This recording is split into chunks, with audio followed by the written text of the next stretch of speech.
தமிழ் கடல் சேனலில் என்ன பார்க்க போகிறோம்னா ஒரு தமிழ் கடவுளை பற்றி தாங்க பார்க்க போகிறோம்.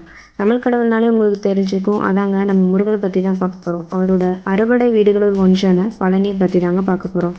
இந்த வீடியோ பார்க்கறதுக்கு முன்னாடி நம்ம வீடியோ புதுசாக பார்க்குறவங்க சப்ஸ்கிரைப் பண்ணுங்கள். மறக்காமல் பக்கத்தில் இருக்க பெல் பட்டனையும் ப்ரெஸ் பண்ணிடுங்க. இந்த வீடியோ பிடிச்சிருந்தால் லைக் பண்ணுங்கள், ஷேர் பண்ணுங்கள், ஒரு கமெண்ட்டும் பண்ணுங்கள் ஃப்ரெண்ட்ஸ். வாங்க இப்போ வீடியோக்குள்ளே போகலாம். பழனி எப்படி உருவாச்சு அப்படின்னா, பரமசிவனின் திருவிளையாட்டல் உருவானதாக நம்ம தல வரலாறு கூறுகிறது.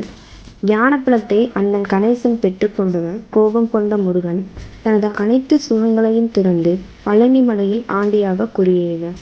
அன்றிலிருந்து அவரது நின்ற இடம் பழம் கூட்டல் நீ பழனி என்று அழைக்கப்படுகிறது.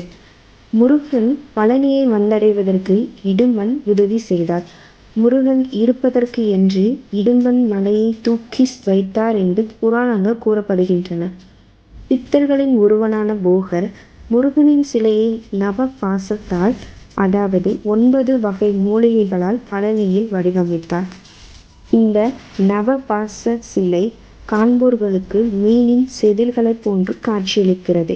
இச்சிலையின் மீது இரவில் சந்தனம் பூசப்பட்டு அது மறுநாள் காலையில் வரும் பக்தர்களுக்கு பிரசாதமாக வழங்கப்படுகிறது.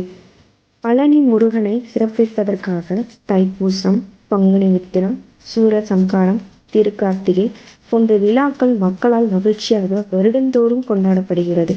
இது முருகனின் அறுபடை வீடுகளில் இது 3வது படை வீடாகும். இத்தனை சிறப்பு பெற்ற பழனி திருத்தலத்திற்கு சென்று முருகனை தரிசித்து நாமும் நலமோடும் வளமோடும் வாழலாம். நன்றி.